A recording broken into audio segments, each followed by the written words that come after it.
আগামীকাল হলদিয়ায় বেলা 12টার সময় নন্দীগ্রামের জন্য মনোনয়নপত্র দাখিল করবেন শ্রী শুভেন্দু অধিকারী। মনোনয়ন দাখিল করবার সময় ভারতীয় জনতা পার্টির প্রাক্তন সাংসদ, রাজ্য সভাপতি এবং খড়গপুরের এই নির্বাচনের প্রার্থী শ্রী দিলীপ ঘোষ উপস্থিত থাকবেন। ভারতীয় জনতা পার্টির বিধায়ক দলের নেতা নির্বাচিত হন বিরোধী দলনেতা। সংসদীয় রাজনীতিতে বিরোধী দলনেতার স্থান মুখ্যমন্ত্রীর পরেই। এই যে বিধানসভা, লোকসভা, রাজ্যসভাগুলো আছে, এগুলো সরকারি দলের নয়, বিরোধী দলের। কারণ গণতন্ত্রের প্রাথমিক শর্তই হলো বিরোধিতা করার অধিকার, সরকারি নীতি সিদ্ধান্তের সমালোচনা করার অধিকার, সরকারের যে কোনো গৃহীত পদক্ষেপের সম্পর্কে নিজের বক্তব্য এবং তার সমালোচনা করার অধিকার। বিরোধী দলনেতা 11 মাসের বেশি সময় বিধানসভায় সাসপেন্ড ছিলেন। এখনো পর্যন্ত বিরোধী দলনেতাকে সভা করবার জন্য 104 বার কলকাতা হাইকোর্টের দরজায় কড়া নাড়তে হয়েছে। অন্যান্য রাজনেতা বা সাধারণ রাজনৈতিক কর্মীদের কি অবস্থা পশ্চিমবঙ্গে, সেটা এটা থেকেই অনুমেয়।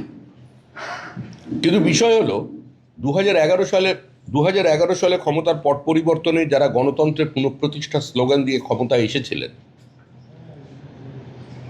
2021 নির্বাচনী ফলাফলটাকে তারা মেনে নিতে পারেননি। সার্টিফিকেট নিতে যাওয়ার সময় তার গাড়ির ওপরে পাথর বৃষ্টি এবং সর্বশেষ তার গাড়িতে পেট্রোল ঢেলে জীবন্ত পুড়িয়ে মারার চেষ্টার সমস্ত বাধা পেরিয়ে তাকে এখানে আসতে হয়েছে। 21 জয়, লোডশেডিংয়ের জয়। আমরা দলের পক্ষ থেকে বলেছিলাম যে 2024 লোকসভা নির্বাচন সংসদীয় ক্ষেত্র তো অনেক অন্য বিষয়, কিন্তু শুধুমাত্র নন্দীগ্রাম সেগমেন্টে তৃণমূল কংগ্রেস লিড নিয়ে দেখার, তারা সেখানে জয় নিতে পারেনি। আমরা শুনেছিলাম অনেক রথী মহারথীরা নাকি গতবারের ক্ষততে প্রলেপ লাগানোর জন্য নন্দীগ্রামে নির্বাচনে লড়াই করতে যাবেন, কিন্তু শেষ পর্যন্ত দেখা গেল বিজেপির থেকে প্রায় 1 বছর সম্পর্ক ছিন্ন একজন কর্মীকে সেখানে নির্বাচনে দাঁড় করানো হয়েছে। যাই হোক, বাইরের প্লেয়ার নিয়ে খেলবেন। তা লোডশেডিংটা কোথায় হয়েছে এটা মানুষের কাছে সহজেই অনুমেয়। আমাদের বিরোধী দলনেতা শুভেন্দু অধিকারী বারবার বলেছেন দলকে যে তিনি মুখ্যমন্ত্রীর বিরুদ্ধে নির্বাচনে প্রতিদ্বন্দ্বিতা করতে চান। ঠিক ছিল, তিনি নন্দীগ্রামে যেখানে মানুষ তার উপরে ভরসা রেখেছে, আস্থা রেখেছে, সেখান থেকে নির্বাচনে প্রতিদ্বন্দ্বিতা করবেন। তিনি সেখান থেকে নির্বাচনে প্রতিদ্বন্দ্বিতা করছেন এবং সরাসরি তৃণমূল কংগ্রেসকে চ্যালেঞ্জ ছুঁড়ে দিয়ে তিনি ভবানীপুর কেন্দ্রে মুখ্যমন্ত্রী বিরুদ্ধে নির্বাচনে প্রার্থী হচ্ছেন। আজকে তিনি এখানে এসেছেন দলের সিম্বল নিতে, দলের প্রতীক তিনি এই অফিস থেকে নিয়ে যাবেন। এটা একটি ঐতিহাসিক আমাদের ভবন, যদিও আমরা এখন সল্টলেকে স্থানাভাবের কারণে আমাদের কাজকর্ম চালাচ্ছি, কিন্তু আমাদের আত্মা, আমাদের প্রাণ এই অফিস।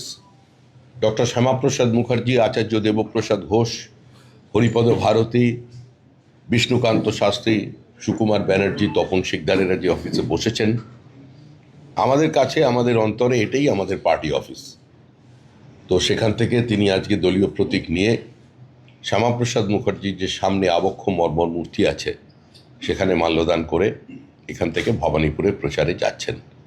আমি তার এই যাত্রাপথকে আরও মসৃণ করবার জন্য অনুরোধ করছি আমাদের দলের সাধারণ সম্পাদক শ্রীমতী শশী অগ্নিহোত্রীকে দলের উত্তরীয় পড়িয়ে তাকে স্বাগত জানানোর জন্য।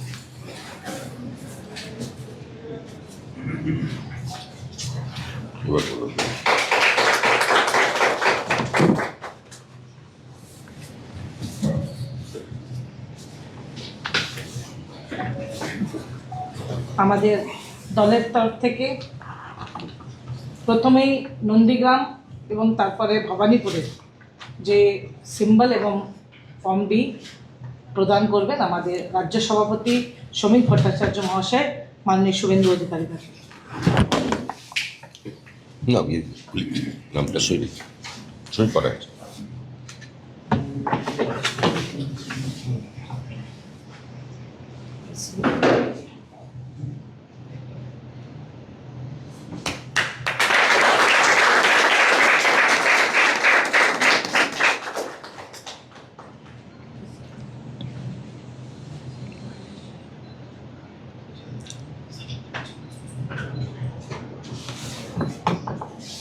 এটা হচ্ছে নন্দীগ্রাম, এটা ভবানীপুর।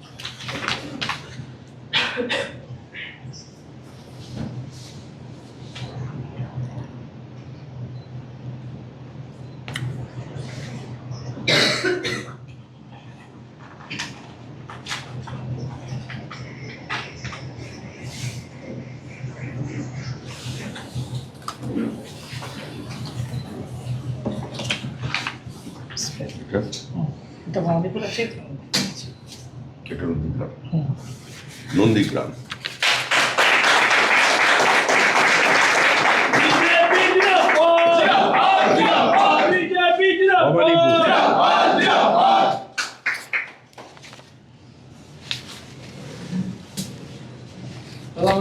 আমাকে দেবেন খামের।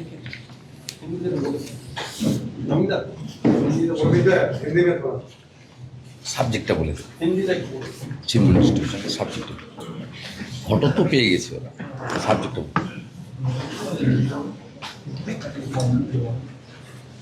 नेता विपक्ष शुभेंदु अधिकारी जी ने 2021 में नंदीग्राम में जीत हासिल किया था।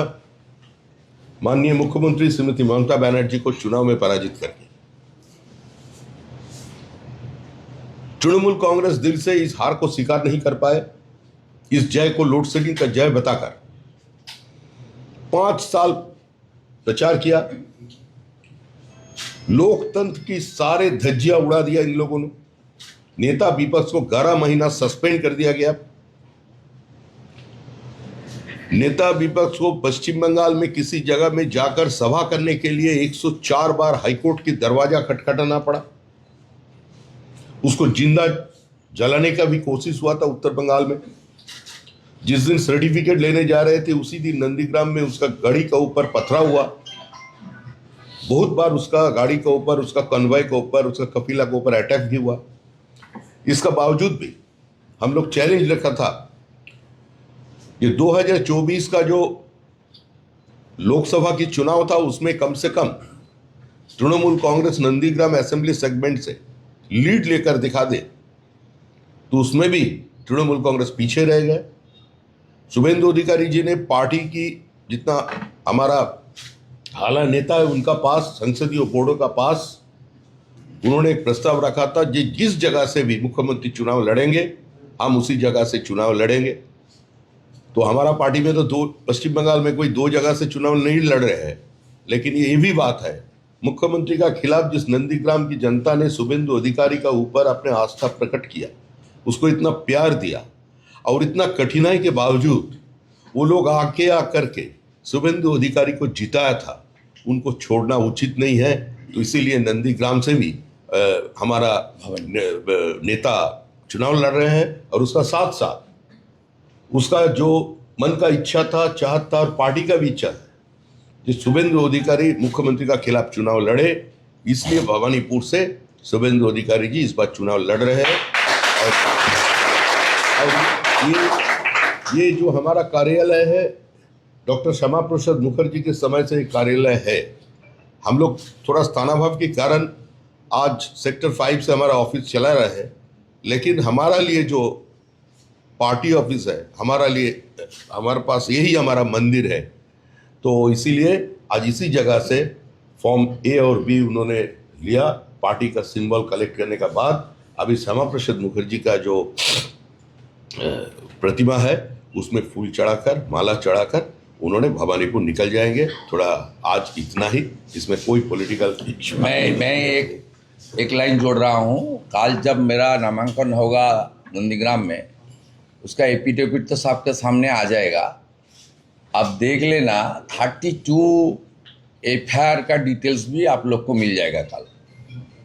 समीक्षा ने सब बता दिया कितना बार हाई कोर्ट जाना पड़ा, नॉट ओनली सभा, मेरा धर्म पालन करने के भी लिए भी हाई कोर्ट जाना पड़ा।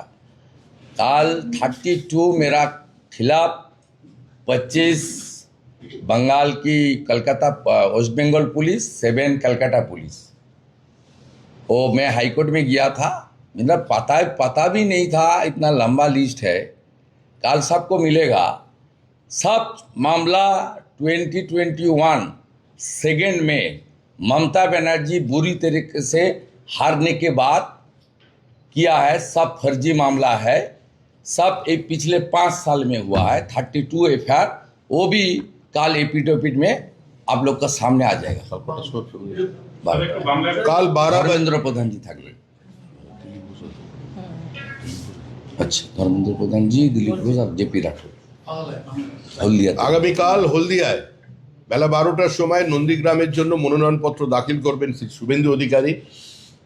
মনোনয়ন দাখিল করবার সময় কেন্দ্রীয় মন্ত্রী শ্রী ধর্মেন্দ্র প্রধান, ভারতীয় জনতা পার্টির প্রাক্তন সাংসদ, রাজ্য সভাপতি এবং খড়গপুরের এই নির্বাচনের প্রার্থী শ্রী দিলীপ ঘোষ উপস্থিত থাকবেন। জেপিএস রাঠোর উত্তরপ্রদেশের মন্ত্রী, তিনিও এই অনুষ্ঠানে উপস্থিত থাকবেন। সমস্ত সাংবাদিকদের আমরা সেখানে আমন্ত্রণ জানাচ্ছি। আমার সাথে মহিষাদলে হলদিয়া, মহিষাদলে হলদিয়ার প্রার্থী, মহিষাদল এবং হলদিয়া প্রার্থী তারাও এখানে উপস্থিত থাকবেন।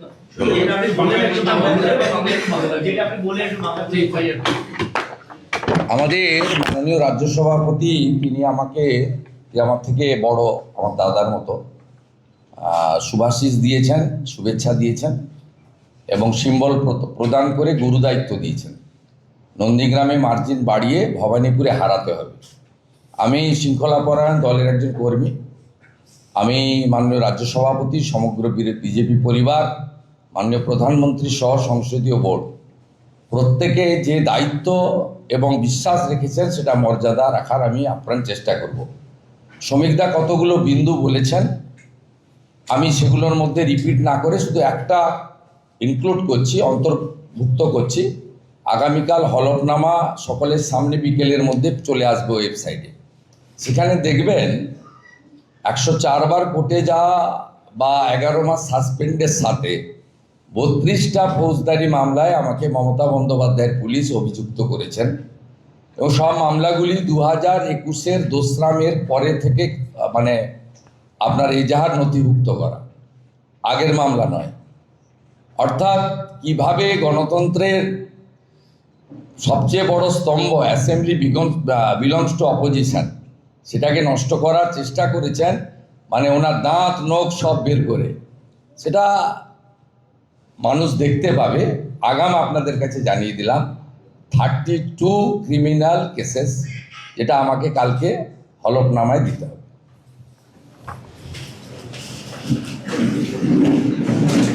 লুকিয়ে রেখেছিলেন